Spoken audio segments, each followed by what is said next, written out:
around here. Okay, fourth graders. No, it is not raining money around here. I was just showing you guys some of the coins that are in my piggy bank because it has to do with the story we're reading today. Our main character likes money quite a bit, so I wanted to show you guys some of these coins because it connects with Greg, our main character. So let's go ahead and pull up these slides and we'll get started with our new story today. So today we are starting chapter 1 of Lunch Money, and our learning intention today, once I get all this money put away, our learning intention today is we are learning to refer back to details and examples in the text to describe the main character. And I just realized, guys, I never introduced myself. Miss Lawson here, as I hope you already know.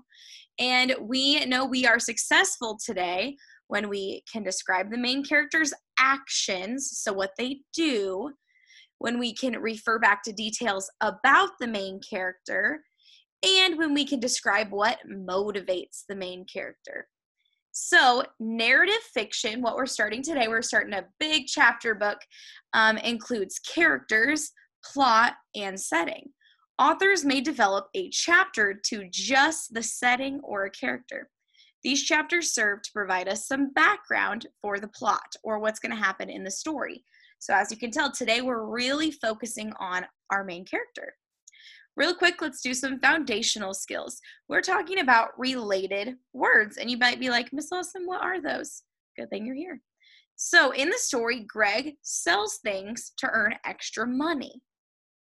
So we have these 3 words: seller, selling, and sellable.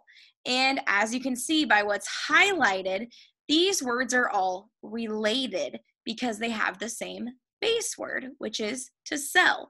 So Greg is the seller. He is selling things, and the objects he is trying to sell have to be sellable. People need to want to buy them. That was hard to say. So let's look at some other words. Can you guys figure out what the base word is in these words? The related base word: investment, investor, reinvest, investing. It's invest. Good job, fourth graders. And if you invest, it means you're providing somebody with money or something, and you're planning to get money back, or you're planning on getting a profit back. So if you're making an investment, that's the money you give them, then you are the investor. And if you reinvest, that means you go back and give them even more. And investing is just another verb for it. You invest or you're investing.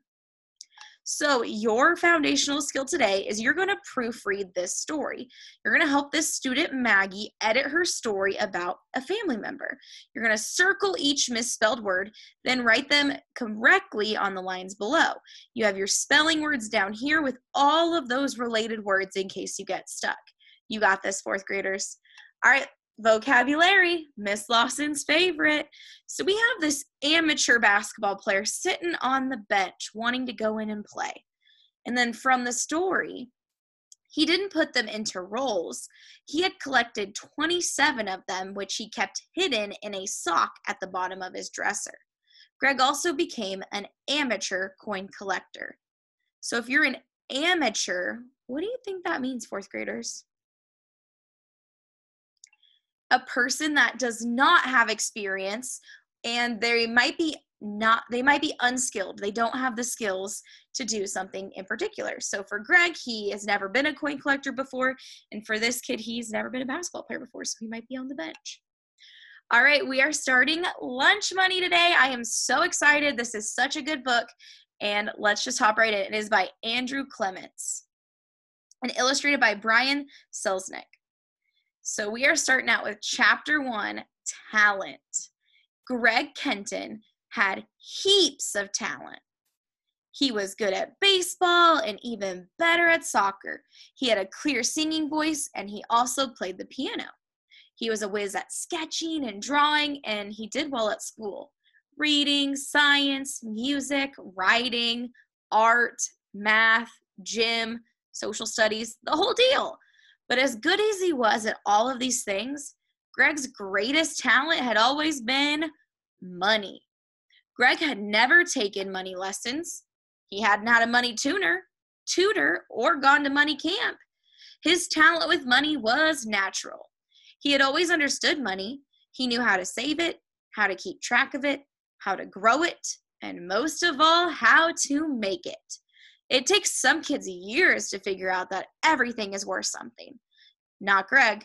Sitting in a grocery cart by the door of the supermarket, he had watched with sharp brown eyes as his mom dropped a small metal disc into a red machine. Then she'd turn the crank and a handful of M&Ms had rattled out into her hand. Greg loved the sweet, crunchy taste, but it wasn't the candy that had captured his imagination. It was that shiny silver coin. While he was still a skinny preschooler with curly brown hair, Greg had learned to keep his eyes and ears open. One day at breakfast, his biggest brother, Ross, griped, "How come I have to make my bed? I'm just going to mess it up again tonight." His other big brother, Edward, chimed in, "And cleaning up our rooms every single morning? That's not fair. Besides, they're our rooms." His mom had answered, "Yes, but your rooms are in my house, and I like my house tidy. So if you want to keep getting your allowance every Friday, get back upstairs and fix that mess." Ross and Edward had grumbled all the way back to their room. Their little brother followed them, and 2 minutes later, Greg had started a housekeeping business. Making a bed, 10 cents. Putting dirty clothes in the laundry, 5 cents. Putting clean clothes away, 2 cents. And hanging up used towels, 3 cents each.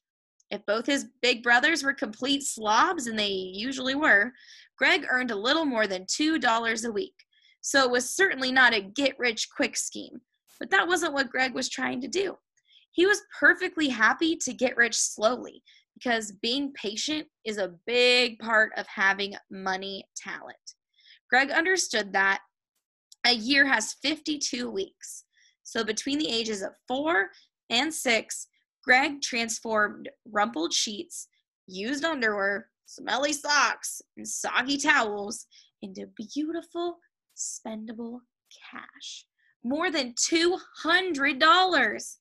Then his mom shut down his business, insisting that Ross and Edward had to do their own chores. When he was still in nursery school, Greg had taken charge of recycling the family's trash. He emptied all the waste baskets at least once a week. At the bins out in the garage, he sorted the newspapers and magazines from the cardboard, the aluminum from the steel, and the 1 plastic from the 2 plastic. As a reward for this service, which took him only 10 minutes a week, Greg was allowed to keep the deposit refunds on all the cans and bottles. This added up to about $4 a month in the cool season and $8 a month during the long, thirsty summer. As a 7- and 8-year-old, Greg had found other ways to make money around the house and yard. He shined his dad's and mom's dress shoes for 50 cents a pair.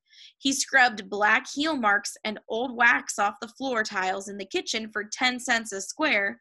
He dug dandelions out of the lawn at the rate of 4 for a nickel. And he picked Japanese beetles off the shrubs for a penny a bug. At first, Greg enjoyed simply having the money he made. Cash was fun and interesting all by itself. He liked sorting and stacking the bills, singles, 5s, 10s, 20s, and even a few 50s he'd gotten from his grandparents for Christmas. He studied the faces of the famous presidents, and Alexander Hamilton too, who he discovered was never a president, only the first Secretary of the Treasury of the United States. He looked at the engraving on the bill with a magnifying glass, studying the tiny face of Lincoln sitting there on his big square chair inside the Lincoln Memorial on the back of every $5 bill. Greg found the coins just as interesting. He loved making rolls of quarters, dimes, nickels, and pennies, stacks and stacks of them.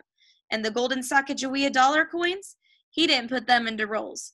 He had collected 27 of them, which he kept hidden in a sock in the bottom drawer of his dresser. Every once in a while, he'd spread them out on his bed and count them again. Greg also became an amateur coin collector. It was exciting to come up with a mercury dime now and then, and he found a couple dozen of those gray pennies that had been made out of steel instead of copper during the Second World War.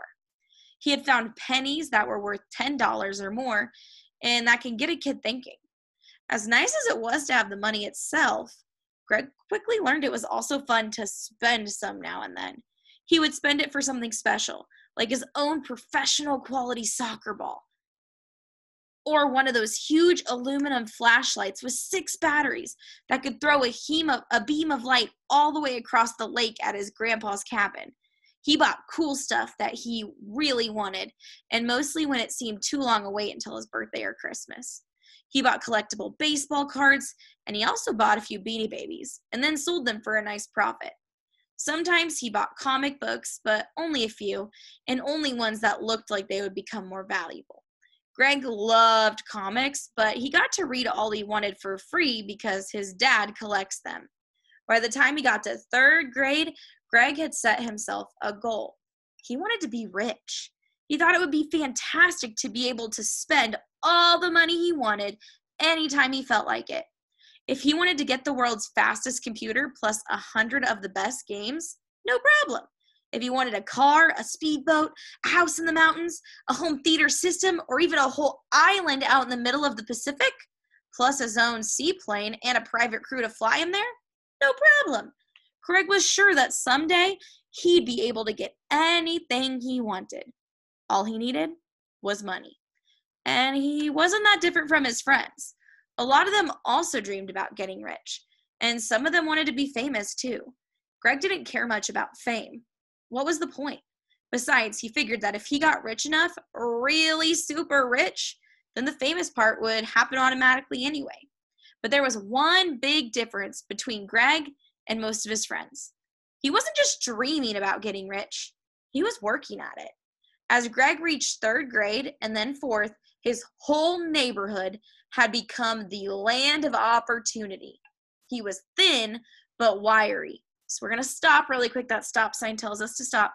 And our question on the next few pages that we're going to be looking at is, the author says that Greg and his friends had similar dreams about getting rich. How is Greg different from his friends? So we're going to keep on reading and see how is he different. He was strong enough to tackle any job he put his mind to. Greg raked and bagged leaves in the fall and again in the spring. He washed cars all spring, summer, and fall, and on hot days he sold lemonade. He shoveled snow and salted icy sidewalks in the winter. Greg became a feeder of cats, a walker of dogs, and a collector of mail and newspaper for people on vacation. He swept garages and straightened up messy basements. If people ever decided to throw things away, Greg kept the good stuff for himself and hauled it home to his own little corner of the Kenton family garage. And when he had collected enough interesting junk, Greg would drag it all out to the end of the driveway, put up a sign, and hold a sale.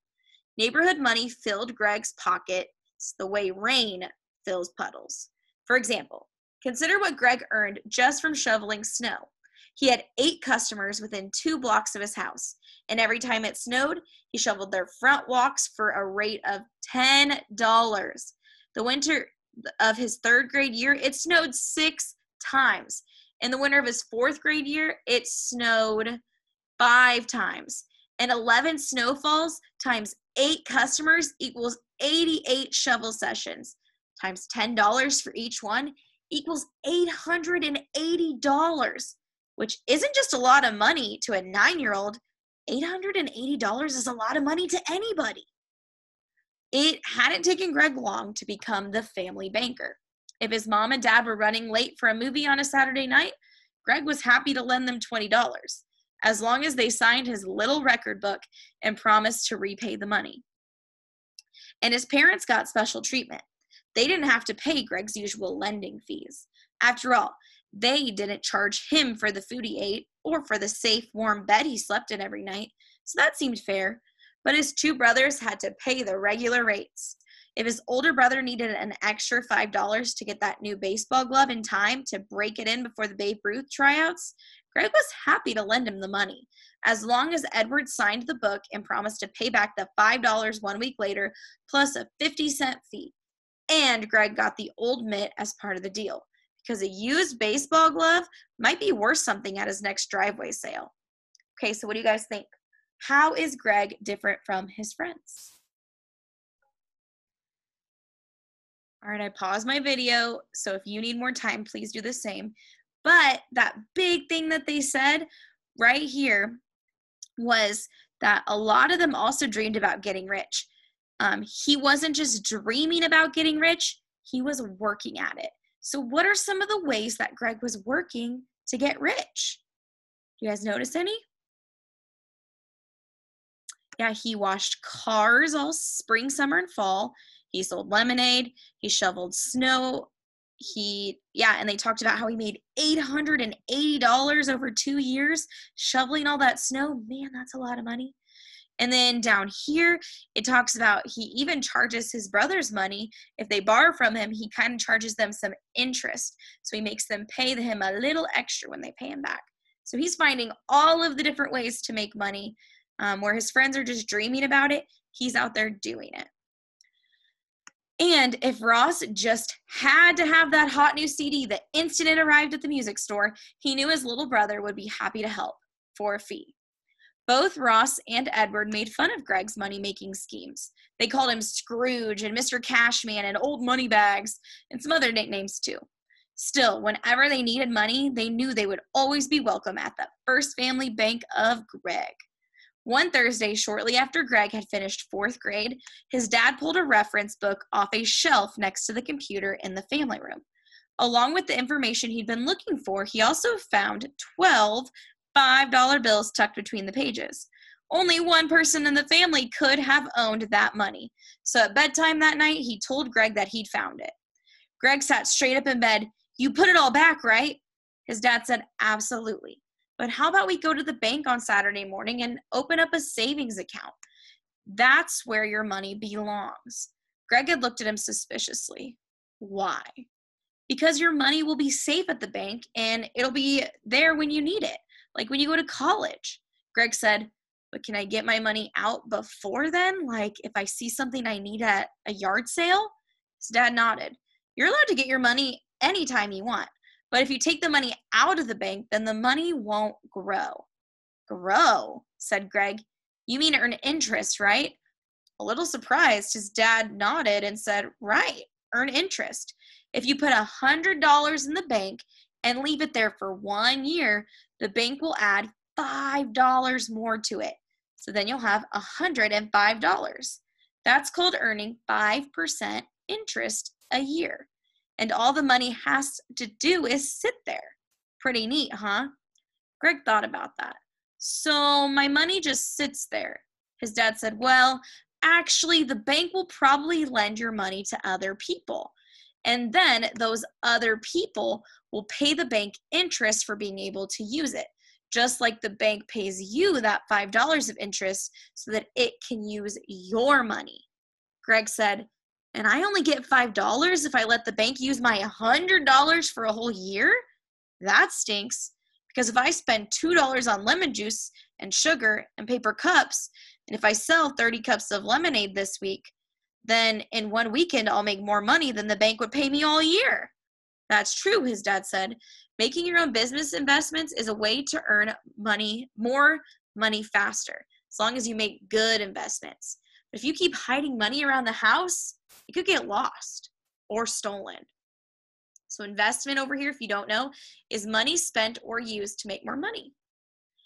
"But what about your comic books?" Greg said. "You keep your whole collection right here in the house."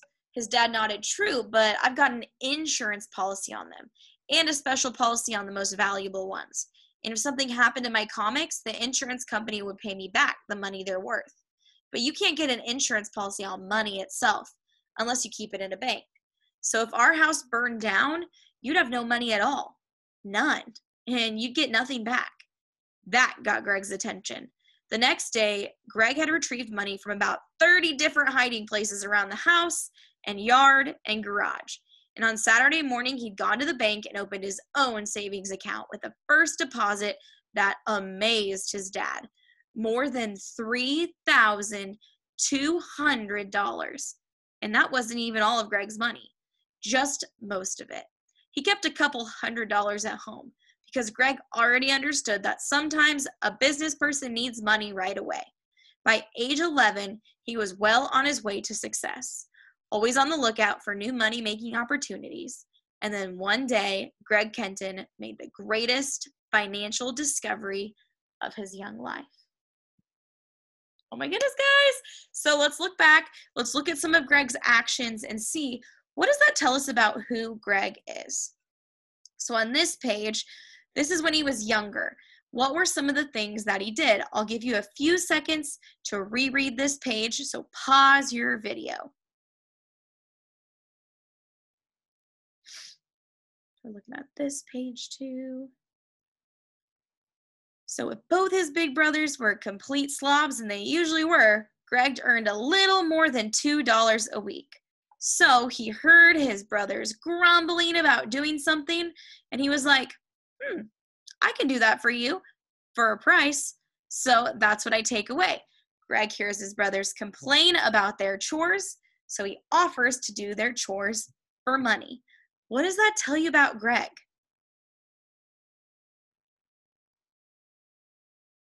Yeah, I totally agree. He's willing to do work that other people won't, that they don't want to do, so that he can earn money. He's willing to do those jobs. All right, guys, now it's time for you to do your reading response for the day. So which details in the story reveal what is important to Greg? So go back in these pages that I've provided for you and give me a few details that prove that something is important to Greg. What is that thing that is important, and how do you know? Have a great rest of your day, fourth graders. See you next time.